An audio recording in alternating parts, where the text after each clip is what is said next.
नमस्कार, आप देख रहे हैं अपना हिमाचल और मैं हूं आपके साथ दिशा गुप्ता। बुलेटिन की शुरुआत करेंगे खबरों के साथ और बता दें कि आईआईटी मंडी में 16वां स्थापना दिवस समारोह मनाया गया। इस समारोह में देश के रक्षा मंत्री राजनाथ सिंह मुख्य अतिथि के तौर पर शामिल हुए। आपको बता दें कि आईआईटी मंडी की स्थापना साल 2009 में हुई थी। कार्यक्रम में रक्षा मंत्री राजनाथ सिंह ने टेक्नोलॉजी और इनोवेशन पर जोर दिया। समारोह में रक्षा मंत्री राजनाथ सिंह ने राष्ट्रीय सुरक्षा और विकास में तकनीकी नवाचार के महत्व पर अपने विचार रखे। उन्होंने कहा कि आईआईटी मंडी का विजन साइंस और टेक्नोलॉजी में लीडर बनना है। साथ ही उन्होंने कहा कि आर्टिफिशियल इंटेलिजेंस अपने आप में एक नई डेवलपमेंट है। इसके असर को लेकर लगातार समझने की कोशिश की जा रही है। मुझे यह जानकर बेहद खुशी हुई है कि आईआईटी मंडी डीआरडीओ के साथ मिलकर कई रिसर्च प्रॉब्लम पर बड़े क्लोज कोऑर्डिनेशन के साथ काम कर रहा है। अच्छा है। और इसके अलावा G20 के दौरान भी आपने टेक्नोलॉजी फॉर डिफेंस की थीम के साथ एक इवेंट का भी आपने आयोजन किया था। ये सारी बातें इस बात का प्रमाण हैं, यह दर्शाती हैं कि आप डिफेंस सेक्टर में भारत को एज प्रदान करने के लिए कमिटेड हैं और आप कंट्रीब्यूट करेंगे, इसके प्रति भी मैं पूरी तरह से कॉन्फिडेंट हूं। लेकिन बात वही आ जाती है, कर रहे हैं आप, लेकिन बात वही आ जाती है कि ये दिल मांगे मोर। जैसे जैसे हम आगे बढ़ते जाते हैं, हमारी आशाएं और अपेक्षाएं भी स्वाभाविक रूप से बढ़ती जाती हैं। यानी आगे आपको और भी ज्यादा एक्टिवली काम करना होगा। मैं आईआईटी मंडी के बच्चों से कहना चाहता हूं, आज भारत को अपना एआई ड्रिवन वॉर डॉक्ट्रिन बनाने की जरूरत है। और चलिए बढ़ेंगे खबरों में आगे। आपको बता दें कि लोक निर्माण विभाग मंत्री विक्रमादित्य सिंह हमीरपुर पहुंचे, जहां उन्होंने निर्माणाधीन बस अड्डे का निरीक्षण किया। इस दौरान उन्होंने लोक निर्माण विभाग के अधिकारियों से बस अड्डे की प्रगति रिपोर्ट भी मांगी। जिस नक्शे पर अड्डा बनाया जा रहा है उसको भी मंत्री ने देखा और कार्य पर संतोष जताया। विक्रमादित्य सिंह ने कहा कि इस बस अड्डे के लिए अभी तक 60 करोड़ रुपए का बजट प्रस्तावित है। हालांकि बाद में जरूरत मुताबिक इसके बजट में वृद्धि संभव है। नहीं, सड़कें तो देखिए कई बीच में सड़कें हैं जिनका मेंटेनेंस का कार्य लगातार जो है वो चल रहा है। अभी हमारा नया बजट पेश होगा और उसमें हमने एनुअल मेंटेनेंस प्रोग्राम के तहत प्रदेश के हर क्षेत्र को बजटरी प्रोविजन करवाया है। कई जगहों पे जहाँ पे कोई ब्लैक स्पॉट्स है उनके रखरखाव के लिए भी हमने अलग से बजट का प्रावधान करवाया है।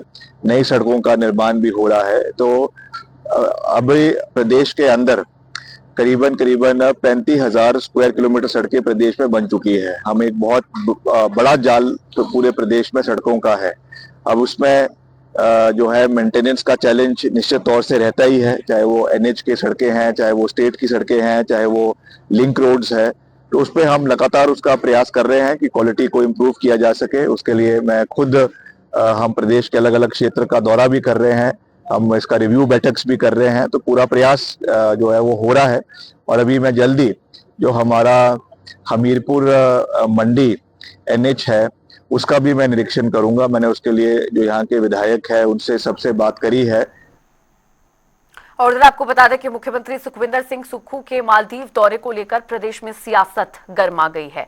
तो वहीं बीजेपी सीएम के दौरे को लेकर निशाना साध रही है और भारतीय जनता पार्टी का कहना है कि दुनिया के लोग महाकुंभ आ रहे हैं और सीएम सुक्खू बिना किसी को बताए अपने दोस्तों के साथ मालदीव के सैर सपाटे पर मस्त हैं।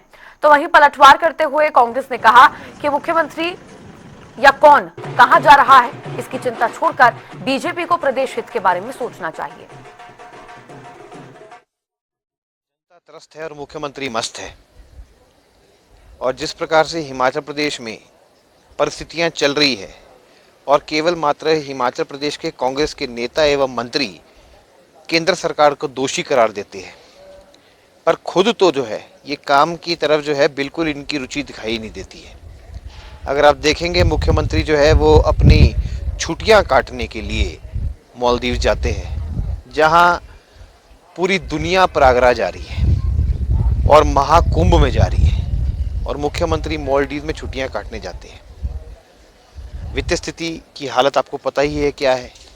लोन रिकॉर्ड सीमाएं तोड़ता हुआ ऊपर निकल रहा है। वर्तमान सरकार ने अपने कार्यकाल में 30 करोड़ से अधिक लोन, 30,000 करोड़ से अधिक का लोन ले लिया है और अब जो है यहाँ पे केवल मात्र सैर सपाटे का काम चल रहा है।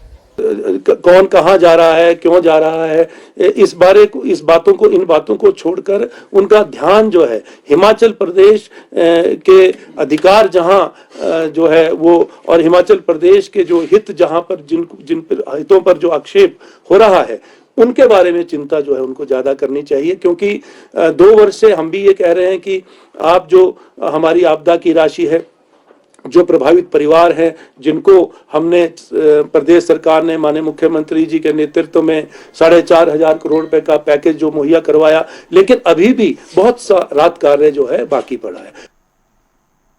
और इधर आपको बता दें कि महाकुंभ के समापन से पहले आखिरी रविवार को संगम तट पर आस्था का सैलाब उमड़ पड़ा। श्रद्धालु सुबह से ही संगम तट पर स्नान कर पुण्य अर्जित कर रहे हैं। हिमाचल प्रदेश के पूर्व मुख्यमंत्री जयराम ठाकुर भी प्रयागराज पहुंचे। उन्होंने अपनी पत्नी संग कुंभ स्नान के बाद उन्होंने अद्भुत अनुभव बताया। जयराम ठाकुर ने महाकुंभ स्नान की तस्वीरें भी सोशल मीडिया पर शेयर की। एक्स पर उन्होंने लिखा, पुण्य नगरी तीर्थराज प्रयाग के महाकुंभ में आज पवित्र संगम स्नान के बाद पूजा अर्चना का परम सौभाग्य प्राप्त हुआ है। मोक्षदायिनी मां गंगा का आशीर्वाद पाकर मन को असीम शांति और संतोष मिली है। तन मन में असीम ऊर्जा का संचार हुआ है। मां गंगा समस्त देशवासियों का कल्याण करें और सभी को सुख, समृद्धि, शांति और आरोग्य प्रदान करें।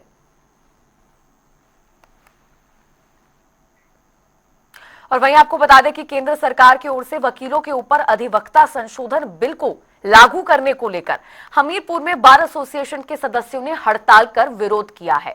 न्यायिक परिसर के बाहर जिला बार एसोसिएशन के अध्यक्ष सुरेश कुमार की अगुवाई में दर्जनों वकीलों ने केंद्र सरकार के खिलाफ प्रदर्शन किया और अधिवक्ता संशोधन बिल को वापस लेने की मांग की है। इस अवसर पर प्रदेश बार काउंसिल के प्रदेश उपाध्यक्ष रोहित शर्मा भी मौजूद रहे। बार एसोसिएशन के पदाधिकारियों ने केंद्र सरकार को चेताते हुए कहा कि अगर अधिवक्ता संशोधन बिल को वापस नहीं लिया गया तो वकील सड़कों पर उतरकर प्रदर्शन करेंगे।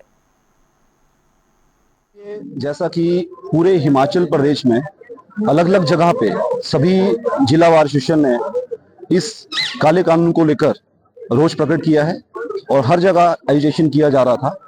और हमने जैसा कि शनिवार को 20 तारीख को हमारा जनरल हाउस हुआ, उसमें डिसाइड किया गया बाद जब आज़ाद भारत की नींव रखी गई तो वकीलों का एक बहुत ही योगदान रहा और उनका जो इतिहास है वो संघर्षपूर्ण रहा और जिनकी वजह से देश को आज़ादी मिली।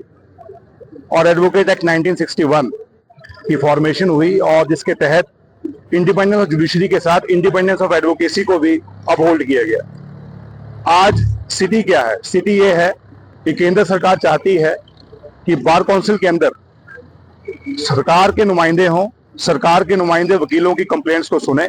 प्रोफेशनल मिसकंडक्ट की सेक्शन 35 की कंप्लेंट्स की इंक्वायरी जो है रिटायर्ड जो कोई आईएएस ऑफिसर या ये गवर्नमेंट के चहेते लोग जो हैं वो बार काउंसिल की डिसिप्लिन कमेटी के मेंबर बने, जिसका बिल्कुल हम कड़े शब्दों में निंदा करते हैं, विरोध करते हैं। और इधर आपको बता दें कि लोक निर्माण विभाग मंत्री विक्रमादित्य सिंह ने विश्व प्रसिद्ध शक्तिपीठ ज्वालामुखी मंदिर में दर्शन कर माता ज्वाला का आशीर्वाद लिया। इस मौके पर कांग्रेस के कई कार्यकर्ता और मंदिर ट्रस्ट सदस्य मौजूद रहे। उन्होंने मंत्री का मंदिर परिसर में भव्य स्वागत किया। इस दौरान विक्रमादित्य सिंह ने स्थानीय लोगों और श्रद्धालुओं से भी मुलाकात की। विक्रमादित्य सिंह ने बयान देते हुए कहा कि वो चंबा के 1 दिवसीय दौरे पर आए थे और वहां के विकास कार्य को गति प्रदान की है। इसी उपलक्ष्य में उन्हें ज्वालामुखी मंदिर में दर्शन करने का अवसर मिला, जिससे उन्हें एक नई ऊर्जा और शक्ति प्राप्त हुई है। आज मुझे खुशी है कि माँ ज्वाला जी का सौभाग्य दर्शन करने का सौभाग्य मिला और जब भी हम इस इलाके का दौरा करते हैं तो निश्चित तौर से यहाँ पर आकर माँ का आशीर्वाद लेते हैं। मेरा जिला चंबा का 3 दिवसीय दौरा था और बहुत से हमने विकास कार्य जिला चंबा के लिए जो है वो स्वीकृत किए, उनको आगे बढ़ाने का योगदान देने का प्रयास किया। तो उसी के दृष्टिकोण मुझे यहाँ रुकने का अवसर प्राप्त हुआ और माँ का आशीर्वाद लिया और उससे एक नई ऊर्जा मिलती है, एक नई शक्ति मिलती है और मिलकर आगे बढ़ना है। हिमाचल प्रदेश के विकास को आगे ले जाने के लिए जो हमारी वचनबद्धता है उसको पूरा करना है। तो उस दृष्टि से आज यहाँ पर आकर माँ का आशीर्वाद लिया। और इस खबर के साथ बुलेटिन में फिलहाल के लिए इतना ही। रुक रहे हैं एक छोटे से ब्रेक के लिए।